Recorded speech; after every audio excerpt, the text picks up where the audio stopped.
Hello everyone and welcome back to another video. In today's video we're going to be going over Wave 4. It's an A+ tier happening this weekend in Japan, and there's a lot of invaders here that I think could do some serious damage, as well as most of Japan's top talent. For seeding in top 16 we have Nietono, Mr. R, Tora, and Takara in 13th. I am Komei, Atorie, and Umeki in 9th. 7th place you're going to have both Neo and Hiro. 5th place you're going to have Cosmos and Jigaimo. 4th place Kameme, 3rd place Ken, 2nd place Shuton, and 1st place is going to be Zackrays. We're going to be going over a couple runs before top 16 and then going over the top 16 itself. Now the first player that I want to take a look at is going to be Kanaji. If you don't know who they are, they're a snake/shulk co-main from Australia that's been to Japan a couple of times and has had a lot of success. They're getting a bunch of wins on some really good players, most notably Proto Bonham, and the first matchup that they're supposed to lose is going to be Suinoko, but as I said, he's from Japan. Do you want to know who else is in Japan?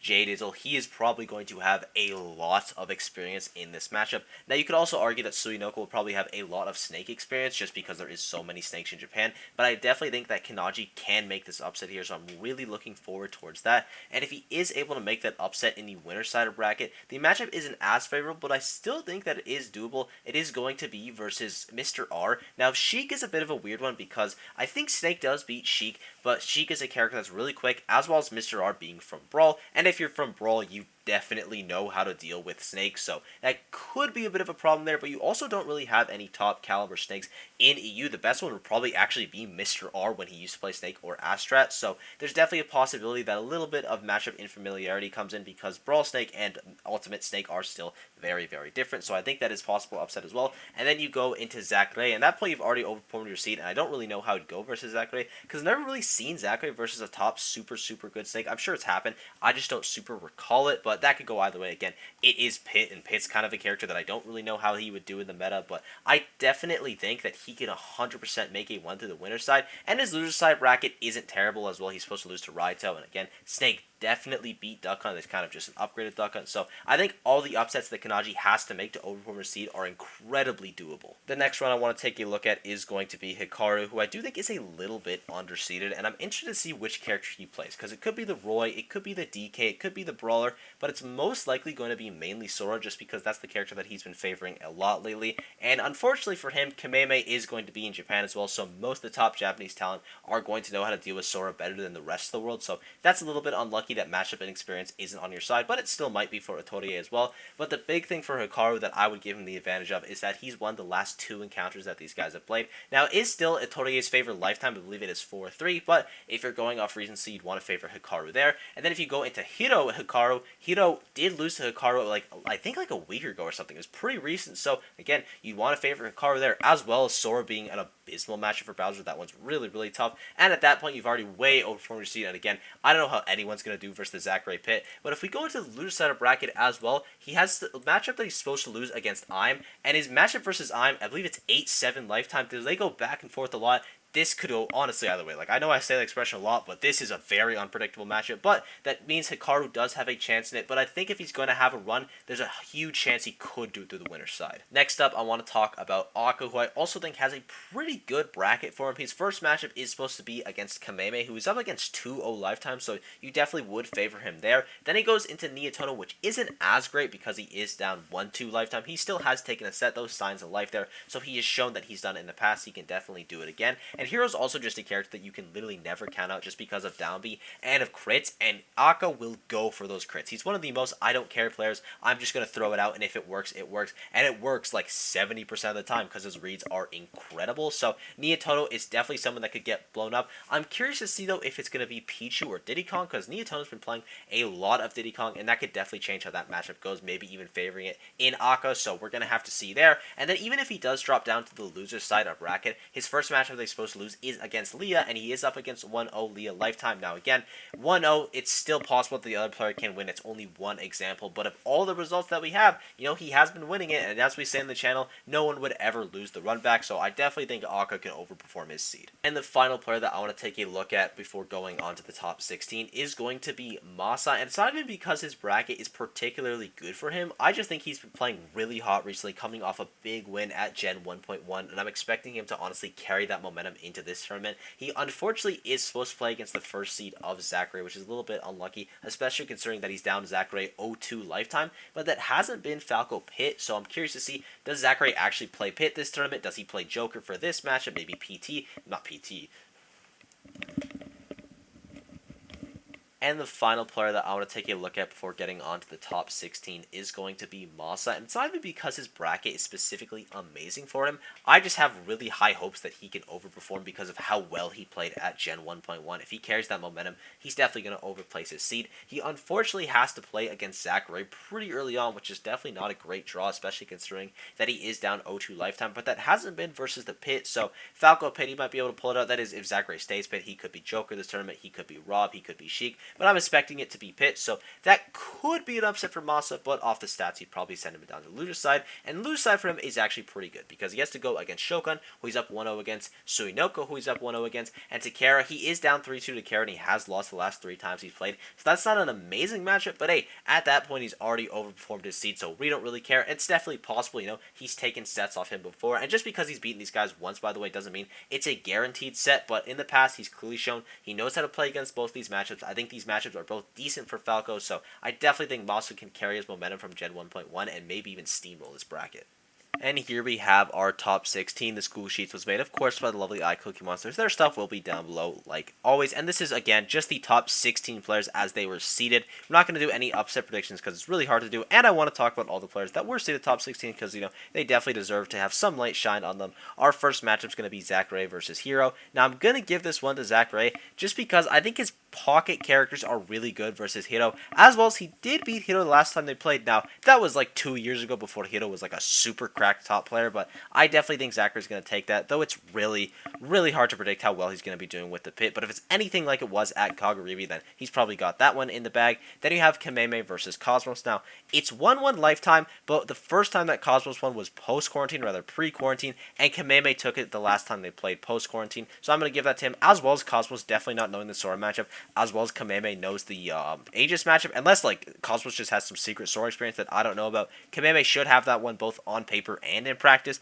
Then you have Shuton versus Neo. That's a matchup that's very heavily favored in Shuton. You have him thinking 5-1 versus Neo, but Neo has been improving a lot as of late. Like, he's probably doing the best he's ever done, so it's not impossible that Neo actually does take it, but I'm going to give that to Shuton just because the lifetime is so heavily in his favor. And finally, you have Ken Jigaimo, and I'm going to give this one to Jigaimo just because he won the last time they played. Now, it is going to be 5-3 in Ken's favor, but he did win the last time they played, as well as Jigaimo looking incredibly impressive as of late. Like, I think he's undeniably the best Palutena player in the world at this point. He's just been doing so well, and Ken's also been doing very well. You know, he just had an incredible run at Meisuma, but despite that, I'm still going to give it to Jigaimo. Then in the loser side, you have Imeki versus Nietono. Now, it is 2-1 in Nietono's favor, but also, I don't know how many of those matchups are going to be Diddy Kong Daisy. Most of them are probably Pichu Daisy, which we might still see here. You know, Nietono still does have a secondary Pichu, but it's probably going to be Diddy Kong Daisy, so that might be a flip towards Imeki's favor, but I'm going to give that one to Nietono. Then you have Atorie versus Mr. R. Now, this is pretty interesting because Mr. R does have experience versus Orion, but it's also not great in his favor. You know, it is going to be 2-1 Orion favor, but also Mr. R hasn't played Orion, I think, like almost a year or so, so it's been a little bit. Maybe he's grinded the Wolf matchup, but Atorie also probably knows the Sheik matchup better than most people would, just because Japan has quite a couple Sheiks, and what I mean by that is like there's like 2 or 3 Sheiks at the super top level, but there's not too many Sheiks just in the world, so having 2 or 3 is more than enough to get the experience, at least to be better than most people at the matchup, so I'm going to say that Atorie takes that one. Then you have Kome versus Tora. I'm going to say Kome takes that because it is 4-0 in Kome's favor, and for I'm Takara, it is 4-0 in Takara's favor, so those are 2 matchups that on paper should be winning super hard. Sorry, my mic cut out, but as I was saying, Samus is a character that you can find a lot of success with in tournament, and you can definitely make adaptations with. Same thing with Sheik as well. You can just kind of run characters down, and you can super camp Shotos, but even though you die in one hit, you just have to play incredibly careful, so it's not impossible that both these guys can make the upsets, but if you have to go off the records, it's definitely going to be Kome and Takara taking that. our first matchup in Losers Ninth is going to be Ken Neotono, and this is a pretty even one. It's 2-2 lifetime. You did have Neotono taking it the last time they played, as well as him now picking up Diddy Kong, and Diddy Kong does very well versus Sephiroth. Not as well versus Sonic, but it's definitely a winnable matchup, so I think if Ken is going to win this, he's probably going to need to use the Sonic more, but the Sephiroth has impressed me in the past a lot. I mean, every time I see a Sephiroth win, I'm very impressed because I always think that character is going to lose, so Ken can make that upset there, but I'm going to give that one to Neotono. Then you have Neo versus Torier, and they have played recently, and Torier took it, so I'm going to give it to them, but again, Neo has been very impressive as of late. His improvement has been rapid, so there's definitely a possibility that he can make that upset. Then you have Cosmos versus Kome, and this is the same thing. They've only played once, but Kome was able to take it, and also, the further Kome gets into a bracket, the better, because Kome's a player that sometimes he'll be a little bit inconsistent. Sometimes he'll hit super, super hard, and sometimes he won't even get to like the top 33, so I think if Kome's at this point in the bracket, he is going to be playing on a heater, and I assume he takes that. Kind of the same thing with the Torier as well. And then our final matchup is going to be Hiro versus Takara, and these guys have never played, and because of that, I'm going to favor Hiro, because playing a character or a person like Hiro for the first time in bracket is so scary. Like, he is so much more impressive than you expect him to be able to. His disadvantage state is so good. His decision making is incredibly quick, so I think Takara could be overwhelmed, but they might also have a ton of experience in friendlies, and Takara bothers it. Maybe he knows the matchup really, really well, but I'm going to give that one to Hiro. For winners semifinals, our first matchup is going to be Zackrays versus Kameme, and I'm going to give this one to Zackrays just because the matchup is heavy in his favor. I believe it is 5-2 for Zackrays, so definitely not a favorable one for Kameme, though it's not impossible, and once again, I have no idea how that pit's going to fare, so maybe the pit does really well, maybe the pit does really bad and he has to switch off. Maybe the switch won't even work because the Sora has just been cooking lately, but I'm going to give that one to Zackrays, and then kind of the same thing for Shuton Jagaimo, except the record is even better for Shuton's favor. It is 6-0 versus Jagaimo, which is, pretty bad, but I definitely think that Jagaimo's been looking very impressive lately. This could be the time that he pulls it out, but off the numbers, you gotta give that one to Shuton. In losers round 3, we have Neotono versus Torier, and I'm gonna give this one to a Torier just because these guys have never played, but a Torier has beat Chicken once, and that is a different Diddy Kong player of a different caliber, and it could be just Pichu Wolf, but I'm gonna give this one to a Torier because I don't really have any information besides that. And then we have Kome versus Hiro, and these guys are 1-1 lifetime, and again, I don't really know who to give it to, but the last time that they played, Hiro did win it, and you know what we say on this channel, you would never ever lose a run back that you won the previous time, so I'm going to give that to Hiro, but this is honestly probably the biggest 50-50. Neotono and Torier as well. I've really no idea how it's going to go. The winner's side, it's like pretty certain, you've seen these matchups a lot, and then loser's side, you have not a ton of data on. In losers quarters, we have Kameme, Torier, and Jagaimo Hiro. Now for Kameme and Torier, they have played once, and Kameme did take it, but this was a long time ago, and it was when a Torier was on the PT. We even saw Mega Man in that set from Kameme, so I don't really know how that's going to go. I am going to favor Kameme here, though, just because, again, it is in his favor, even though it was on different characters. The playstyles are still similar, as well as, I think, Sora, if you don't have a ton of experience versus the character, you're not going to have a ton of success. Maybe they've grinded out in friendlies, though, and a Torier is really good at the matchup, but tournament characters are definitely different than friendlies characters, so the friendly Sora may be a bit different than tournament Sora, if he even has that experience, but I'm going to give that one to Kameme. And Hiro versus Jagaimo, now they've never played, and I'm going to use the same logic that I did versus Takara.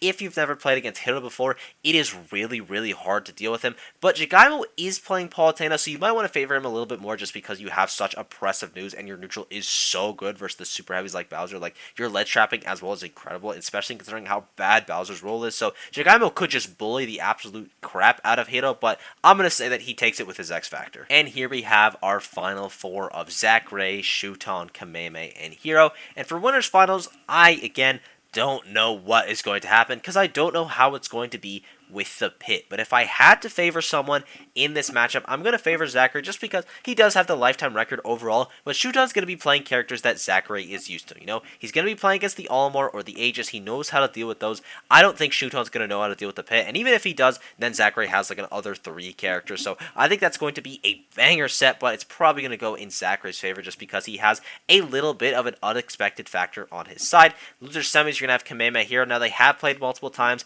Kameme has won in majority of the times. I think it is 2-1 in his favor, as well as it being a very tough matchup for Hiro. So I'm going to give this one to Kameme just because Bowser gets absolutely bullied by Sora. I think I talked about this a little bit earlier, but that matchup can be incredibly tough. Then you have Shuton versus Kameme. This is also incredibly one-sided. I believe it's like 11-2 Shuton's favor, so you're definitely going to want to give him that. But again, Kameme is a player that can make it up, and maybe he's been practicing some of those Sora 0-to-death combos that are incredibly potent, and we don't really see a ton in tournament, but that's definitely something that could happen. Kameme could just be touch of deathing people this tournament, because any bracket, it could just happen. The people could be feeling themselves, the combos could be on point, and you could steal stocks and lives at like 30%, but assuming it goes as it normally does, you're going to have Shootone there. And I'm going to say Shootone resets the bracket versus Zackrey, because it feels like every time they're in a grand finals, Shootone will always reset it, but he doesn't always get the win, and I think that's going to be the case here, and Zackrey will be taking wave. And I thank you guys for watching. I hope you enjoyed. If there's a player that I left out and I just didn't go over the run, because there's a ton of people at this tournament, again, it is pretty stacked, just let me know down below and I'll be sure to go over the run. Sport's been absolutely unreal. I thank you guys for everything, and I will see you all in the next video. Bye bye.